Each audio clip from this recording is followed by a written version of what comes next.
नमस्कार मंडळी. आपण प्रत्येक जण नवीन वर्षाचा नवीन संकल्प धरत असतोय. मीही धरत असते. पण तुम्हाला माहितीये माझा ह्या वर्षीचा नवीन संकल्प काय आहे? हा व्हिडिओ बनवायला खूप वेळ झालेला आहे मला माहितीये, कारण नवीन वर्षाचं जानेवारी आता अर्धापर्यंत संपत आलेला आहे. तरी पण वाटलं की आपण तुमच्याशी शेअर केलंच पाहिजे. त्याच्यामुळे मी हा व्हिडिओ बनवलेला आहे.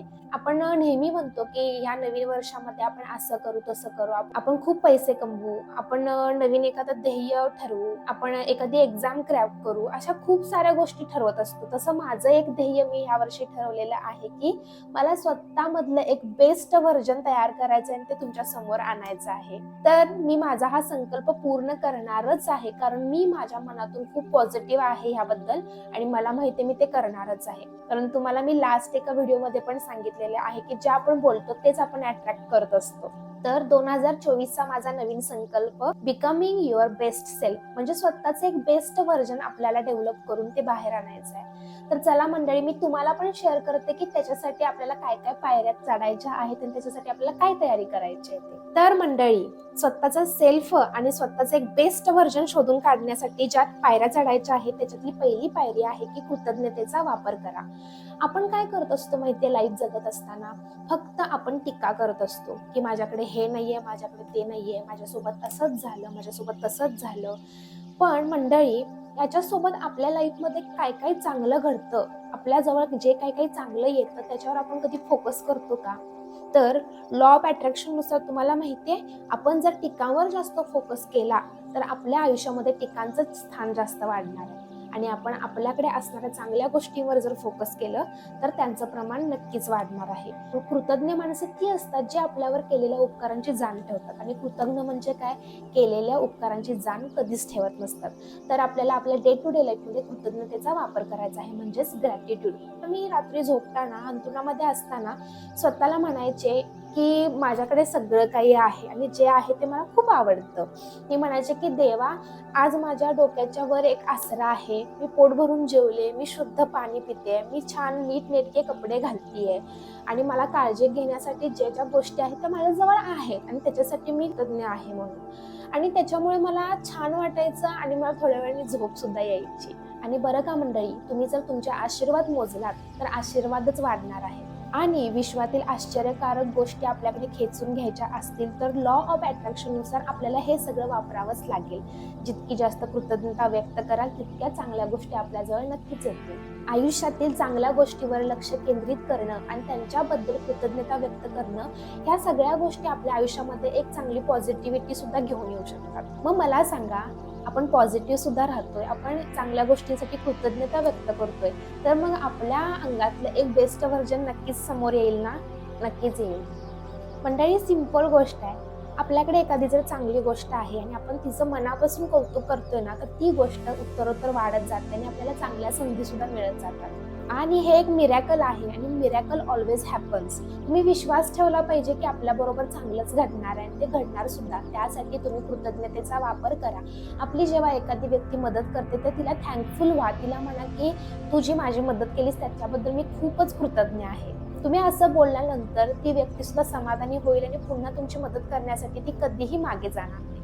इतका अबंडन्स, इतका आनंद, हे सगळं काही पॉझिटिव्ह तुम्ही स्वतःकडे अट्रॅक्ट केला तर तुमचं बेस्ट व्हर्जन नक्कीच बाहेर येईल. मंडळी, आपला सेल्फ शोधत असताना आणि आपल्या सेल्फची जास्त प्रगती करत असताना पायरी नंबर 2 ठरते, ती म्हणजे स्वतःची आवड आणि छंद आपल्याला जोपासायचे आहेत.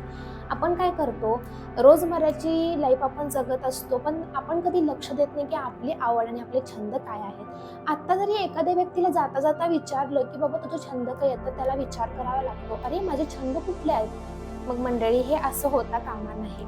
जेव्हा तुम्ही तुमच्या छंदाला, आवडीला वेळ देता त्यावेळेस तुम्ही स्वतःचा विकास करत असता. तुम्हाला समजत जातं की माझ्यामध्ये लपलेले सुप्त गुण कोणते आहेत आणि तुम्हाला अचानक चमकतं की जर मी ह्या एखाद्या गोष्टीमध्ये जास्त लक्ष दिलं तर मी माझी प्रगती नक्कीच करू शकतो. हे छंद आणि हे आवड आपल्या एखाद्या रिकाम्या मनाला ना एक पॉवर देतात, एक बॅकअप देतात की हा बाबा मी पण काहीतरी करू शकतो. आणि जेव्हा तुम्हाला स्वतःलाच कळतं की मीही काहीतरी करू शकतो, त्यावेळेस जो आपल्या अंगामध्ये एक आत्मविश्वास डेव्हलप झालेला असतो ना, तो फक्त आणि फक्त आपल्या आवड आणि छंद जोपासल्यामुळेच. आणि मला वाटतं हे तुमचं बेस्ट व्हर्जन सुद्धा असू शकते ना. मंडळी, यातली तिसरी पायरी आहे की मिनिंगफुल रिलेशनशिप तुम्हाला डेव्हलप करायचं आहे. तुमच्या लाईफमध्ये तुम्हाला आवडणाऱ्या व्यक्ती, ज्यांच्याबरोबर तुम्हाला राहायचं आहे, त्या व्यक्तींचं तुमच्या आयुष्यामध्ये हे एक चांगलं स्थान आहे. त्यांच्याबरोबर तुम्हाला मिनिंगफुल रिलेशनशिप डेव्हलप करायचं आहे. त्यासाठी नक्कीच तुम्हाला थोडं कष्ट द्यावं लागेल, त्यांच्यावर विश्वास टाकावा लागेल आणि त्या व्यक्ती तुमच्यावर जो विश्वास टाकत आहे तो तुम्हाला टिकवावा सुद्धा लागेल. या सगळ्या प्रोसेसमध्ये, या सगळ्या गोष्टी करत असताना तुम्ही एक चांगलं व्यक्ती म्हणून डेव्हलप नक्कीच होता. एक मिनिंगफुल रिलेशनशिप डेव्हलप करत असताना तुम्ही त्या व्यक्तीला ऐकून पण घेतलं पाहिजे. त्यांचे पॉईंट ऑफ व्ह्यू तुम्हाला समजता आले पाहिजे, समजावून घेतले पाहिजे. त्यानंतर त्यांच्यावर विश्वास पण टाकला पाहिजे. या सगळ्या गोष्टी करताना तुम्ही पण एक व्हॅल्युएबल पर्सन कधी होऊन जाता हे तुम्हाला सुद्धा समजणार नाही. एका मिनिंगफुल रिलेशनशिपचा फायदाच हा असतो की तुम्ही सुद्धा एक मिनिंगफुल पर्सन बनून जाता.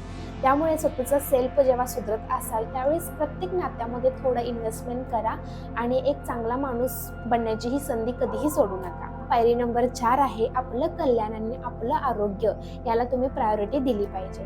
कसं आहे, सर सलामत तो पगडी पचास, बरोबर आहे ना? कसं असतंय, आपलं आरोग्य जेव्हा चांगलं असेल त्यावेळेस आपलं मत सुद्धा चांगली असतात, आपलं मन सुद्धा चांगलं असतं आणि पॉझिटिव्ह असतं. आपणच मेंगळल्यासारखे फिजिकली असो तर मेंटली आपण नक्कीच चांगले राहणार नाही. आयुष्याच्या प्रत्येक वाटचालीवर आपण वेगवेगळ्या गोष्टींना प्रायोरिटी देत असतो, आपल्या प्रायोरिटी बदलत जातात. पण तुम्हाला माहिती आहे का, बेसिक प्रायोरिटी असली पाहिजे ते म्हणजे स्वतःचं कल्याण आणि स्वतःचं आरोग्य. आपलं आरोग्य चांगलं असेल तर आपण काहीही करू शकतो मंडळी, आणि हे तुम्हाला सुद्धा माहिती आहे. एज्युकेशनचंच घ्या ना, आपण असंच अचानक आजारी पडलो तर आपलं सगळं पाण्यात जातं. केलेला अभ्यास, पुढे करणार असतो तो अभ्यास, आणि आजचा दिवस तर आजारी आहे त्याच्यामुळे आपल्याला झोपूनच काढावा लागतो. आणि तेच जर आपण आधीच प्रायोरिटी देऊन जर आपलं आरोग्य चांगलं ठेवलं तर नक्कीच आपण ठरवलेल्या सगळे टार्गेट्स आपण कंप्लीट करू शकतो. माझी आवडती पायरी नंबर 5 आहे, तुमची जी प्रगती आहे ना तिला रेग्युलर तुमच्या रुटीनचा एक पार्ट बनवा. म्हणजेच काय, तर आपण रोजचा दिवस कसा आला कसा गेला आपल्याला समजत पण नाही. पण माझं कसं मत आहे की आपण रोज संध्याकाळी एक चिंतन केलं पाहिजे, मनन केलं पाहिजे की आज आपण दिवसभरामध्ये थोडीशी तरी प्रगती केली का, आणि त्याचा आउटपुट काय निघाला जे आपण दिवसभर जगलो. आता MPSC करत असताना पण मी ह्या टेक्निकचा थोडासा वापर करत होते. म्हणजेच काय, मी संध्याकाळी थोडंसं शांत बसून विचार करायचे की आज मी दिवसभर काय केलं आणि त्याच्यामुळे माझी किती मार्कांची तयारी झाली. आता अभ्यास करणाऱ्या मंडळींना मला हे जरा फोकस देऊन सांगायचं आहे. आपण नेहमी टार्गेट काय ठेवतो, तर काही विद्यार्थी टार्गेट ठेवतात की मला आजच्या दिवशी 100 पानं वाचायची आहेत. काही विद्यार्थी असं टार्गेट ठेवतात की मला आजच्या दिवशी विज्ञानचे 3 चॅप्टर करायचे आणि मॅथ्सचा 1 चॅप्टर करायचा आहे. पण मंडळी, हे सगळं चुकीचं प्लॅनिंग आहे, चुकीचे टार्गेटिंग आहे असं मला वाटतंय. तर माझ्या मते एक चांगलं प्लॅनिंग करणं म्हणजे काय, आजच्या दिवशी मी किती मार्क्सचा अभ्यास करणार आहे हे माझं टार्गेट असलं पाहिजे. तुम्ही अचानक उठून म्हणू शकत नाही की येत्या वर्षामध्ये मी एवढी प्रगती करणार. तुम्हाला काय गॅरंटी आहे, येत्या 2-3 दिवसांनंतर, येत्या 2-3 महिन्यांनंतर तुम्ही तुमचं सगळं प्लॅनिंग कॅन्सल करून टाकाल. कारण नवीन वर्षांचे नवीन संकल्प हे नवीन असेपर्यंतच नवीन वाटत असतात. हळूहळू वेळ जाईल तसे ते जुने कधी होतात आणि मागे कधी टाकले जातात हे आपल्याला सुद्धा समजत नसतं. त्यामुळे रोजच्या रोज तुमची झालेली प्रगती तुम्ही मेजर केलीच पाहिजे आणि तिला तुमच्या रेग्युलर रुटीनमध्ये स्थान दिलंच पाहिजे. आता हा व्हिडिओ बघणारे प्रत्येकजण विद्यार्थीच असतील असं नाही, कोणी जॉब करत असेल, कोणी हाऊसवाईफ्स असतील. तरीही तुम्हाला माहिती आहे का, प्रत्येक माणसाच्या आयुष्यामध्ये प्रगती ही असतेच, पण ती आपण चांगल्या पद्धतीने ओळखता आलं पाहिजे, चांगल्या दृष्टीने आपण तिच्याकडे बघितलं पण पाहिजे. म्हणून रोजचा दिवस आपला किती फ्रुटफुल गेला, आपण त्यातून काय नवीन शिकलो, आपल्याला काय नवीन पाहता आलं, हे सगळं मेजर केलं पाहिजे. तीच आपली प्रगती असू शकते आणि याच्यामधूनच आपण आपला एक बेस्ट सेल्फ सुद्धा हुडकून काढू शकतोय. पायरी नंबर 6 आहे, पुरेशा विश्रांतीला प्राधान्य द्या आणि स्वतःला ब्रेक सुद्धा द्या. पुरेशी विश्रांती घेऊन मंडळी होतंय काय, तर स्वतःची मानसिक आणि शारीरिक झीज जी झालेली असते ती भरून काढण्यास मदत होते. त्यामुळे पुरेशी विश्रांती घेतलीच पाहिजे आणि पुरेशी झोप सुद्धा घेतली पाहिजे आणि स्वतःला रिचार्ज करण्यासाठी वेळ तर दिलाच पाहिजे. हे सर्व तुम्हाला स्वतःचं लक्ष केंद्रित करण्यामध्ये, स्वतःचं स्ट्रेस कमी करण्यामध्ये आणि स्वतःची प्रोडक्टिव्हिटी सुधारण्यामध्ये सुद्धा उपयोगी पडू शकते. मंडळी, लक्षात ठेवा, स्वतःची काळजी घेणं हे सगळी तुमची उद्दिष्ट पूर्ण करण्या इतकंच महत्त्वाचं आहे. आणि कधी कधी आयुष्याच्या या खटाटोपीमध्ये एखादं पाऊल मागे घ्यायला जर लागलंच तर ते घ्यायला घाबरू नका. स्वतःच्या शरीराची, स्वतःच्या मानसिक स्थितीची काळजी घ्या, विश्रांती घ्या आणि ब्रेक सुद्धा घ्या. ह्या विश्रांतीमध्ये आणि ब्रेक्समध्ये तुम्हाला जी स्वतःची झीज भरून काढण्याची संधी मिळते, त्याच्यामध्ये तुम्ही स्वतःचं डेव्हलपमेंट नक्कीच करू शकता आणि त्याच्यामुळे तुम्ही बेस्ट सेल्फच्या आणखीन जवळ पोहोचू शकताय. मंडळी, या सेल्फ डेव्हलपमेंटची 7वी पायरी आहे निसर्गाची शांती स्वीकारा. तुम्हाला माहिती आहे, ह्या पूर्ण युनिव्हर्समध्ये सगळ्यात शांत जे काही असेल ते म्हणजे आपला निसर्ग. निसर्ग आपल्याला शांतता राखण्यासाठी खूप काही देत असतो. ह्या निसर्गाची शांतता आपल्याला इतकी फ्रीमध्ये मिळते, पण आपण ती कधी ऍक्सेप्टच करत नाही. तुमच्याजवळ एखादं उद्यान आहे पण तुम्ही तिकडे जात नाही.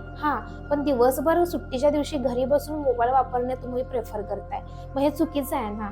तो निसर्ग तुम्हाला जर शांतता देत असेल तर त्याच्यामुळे तुमचं लक्ष केंद्रित होण्यासाठी मदत होऊ शकते आणि तुम्हाला माहिती आहे, निसर्गामध्ये थोडा वेळ घालवल्यानंतर तुमची निगेटिव्हिटी कमी होते. हे सायंटिफिकली सुद्धा सिद्ध झालेलं आहे. तर फ्रीमध्ये मिळते तर आपण त्याचा नक्कीच वापर करून घेतला पाहिजे. मंडळी, पायरी नंबर 8 आहे स्वतःची दया करा, स्वतःची करुणा करा. मजा वाटते ना ऐकण्यात, पण कसं आहे बघा, रस्त्यावरून एखादं पिल्लू आडवं गेलं तर आपण किती हळहळतो आणि दया करतो. पण या धकाधकीच्या आयुष्यामध्ये स्वतःवर इतके आपण निर्बंध घातलेले असतात, स्वतःचे इतकं हाल करून घेतो, कधी स्वतःची दया येते का हो आपल्याला? तर नाही, नक्कीच नसेल. आपण स्वतःची दया करण्यावर कधी लक्षच दिलेलं नाही आजपर्यंत. स्वतःवर कठोर होण्याऐवजी आणि स्वतःच्या चुका आणि कमतरतांबद्दल टीका करत बसण्याऐवजी स्वतःवर थोडीशी दया करणं गरजेचं आहे. दयाळूपणाने, समजूतदारपणाने आणि स्वीकृतीने आपण स्वतःशी वागलं पाहिजे. आपण जर स्वतःला न्याय देत नसू तर आपण जगाला काय न्याय देणार आहे? स्वतःची बेस्ट आवृत्ती शोधत असतानाची शेवटची पायरी आहे, आपण सतत शिकत राहिलं पाहिजे. काही महान संत, महान नेते हेच म्हणून गेले आहे की आपल्या आयुष्याच्या शेवटच्या श्वासापर्यंत आपण सतत शिकतच राहिलं पाहिजे. सतत शिकणं हा आपलं स्वतःचं ज्ञान, कौशल्य आणि जीवनाची नीतिमत्ता आणि गुणवत्ता सुधारण्याचा एक शक्तिशाली मार्ग आहे. आता बरं मला सांगा, सतत शिकणं म्हणजे काय हो? सतत शिकणं म्हणजे काय? एखादा ऑनलाईन कोर्स करणं, ऑफलाईन लेक्चर्स अटेंड करणं, तुमच्या आवडीच्या गोष्टी करणं, एखादं पुस्तक वाचणं किंवा सिम्पली एखादं नवीन अनुभव किंवा एखादं नवीन आव्हान स्वीकारणं. सतत शिकणं आपल्याला नेहमी गुंतवून ठेवत असतं. त्याच्यामुळे होतं काय की आपलं मन सक्रिय होतं, प्रेरित होतं. हे शिकणं आपल्याला नवीन रुची, नवीन आवड निर्माण करण्यास सुद्धा मदत करतं. आपल्याला सुधारण्याचा एक मौका मिळतो आणि याच्यामधून आपण आपलं बेस्ट सेल्फ शोधण्यापर्यंत सुद्धा जाऊ शकतो. तर 2024चा माझा नवीन संकल्प जो आहे की मला स्वतःचं एक बेस्ट व्हर्जन शोधून काढायचं आहे. त्याच्यामध्ये मी काय शिकणार आहे किंवा मी इथून पुढे काय करणार आहे, मला कृतज्ञ राहायचं आहे. माझ्याजवळ जे काही चांगलं आहे, जे छान गोष्टी आहेत, त्याबद्दल मी देवाकडे कृतज्ञता व्यक्त करणार आहे. जी व्यक्ती मला मदत करतात, ज्या व्यक्तीमुळे माझ्या लाईफमध्ये आनंद येतोय, त्यांच्याबद्दल मी कृतज्ञ राहणार आहे. त्यानंतर मी माझ्या आवडी छंद जोपासणार आहे. या नवीन वर्षामध्ये मला माझं कल्याण आणि माझं आरोग्य याला प्रायोरिटी द्यायची आहे. मी या वर्षी प्रगतीला माझ्या रेग्युलर रुटीनचा पार्ट बनवणार आहे. मी रोज स्वतःला विचारणार आहे की आज तू तुझ्या लाईफमध्ये काय प्रगती केलेली आहेस. मग ती 1% असू दे, नाही तर 2% असू दे. लाईफ आहे तर स्ट्रगल तर आहेच, पण या स्ट्रगलमध्ये मी स्वतःला विश्रांती पण देणार आहे आणि थोडासा ब्रेक घ्यायला पण सुचवणार आहे. 2024 मध्ये मी निसर्गाशी थोडीशी संगत करायचं ठरवलं आहे. निसर्गामध्ये जास्तीत जास्त मी वेळ घालवणार आहे आणि सो स्वीट स्वतःची दया करायला शिकली आता मी आणि आता इथून पुढे करणार आहे. आणि खूप महत्त्वाचं, मी ह्या वर्षी खूप साऱ्या गोष्टी शिकणार आहे. तर मंडळी, यामधून तुम्हाला पण मला हेच सांगायचं आहे की तुमचा नवीन वर्षाचा संकल्प जो काही असेल, पण ह्या पद्धतीनं तुम्ही वागलं पाहिजे आणि स्वतःचा एक बेस्ट सेल्फ तुम्ही नक्की शोधून काढला पाहिजे. ह्या सगळ्या कृतींमधून तुम्ही तुमचं बेस्ट व्हर्जन तर मिळवालच, पण तुमची पर्सनॅलिटी पण खूप चांगली डेव्हलप होईल. गेल्या वर्षी तुम्ही जे होता ते ह्या वर्षी नक्कीच नसणार आहात, त्याच्यापेक्षा पण बेस्ट तुम्ही होणार आहात. 2025चं स्वागत आपण चांगल्या पर्सनॅलिटीने करू, हे आपण आपल्या मनामध्ये गट्स बांधलेच पाहिजेत. तर मंडळी, ह्या माझ्या चॅनलला नक्की लाईक करा, शेअर करा, सबस्क्राईब करा. प्लीज तुमच्या सपोर्टची मला खूप खूप खूप गरज आहे आणि असंच आपण ह्या प्रवासामध्ये एकत्र येऊन पुढे जाऊया, ही माझी मनापासून इच्छा आहे. त्यामुळे आता भेटू नेक्स्ट व्हिडिओ घेऊन. तुम्हाला जर तुमच्या प्रतिक्रिया कळवायच्या असतील तर नक्की मला कमेंट बॉक्समध्ये सांगा. तुम्हाला जर माझ्याबद्दल काही कंप्लेंट जरी असेल ती सुद्धा तुम्ही कमेंट बॉक्समध्ये मला नक्की सांगू शकताय. मी त्याचं सुद्धा स्वागत करेन. नमस्कार.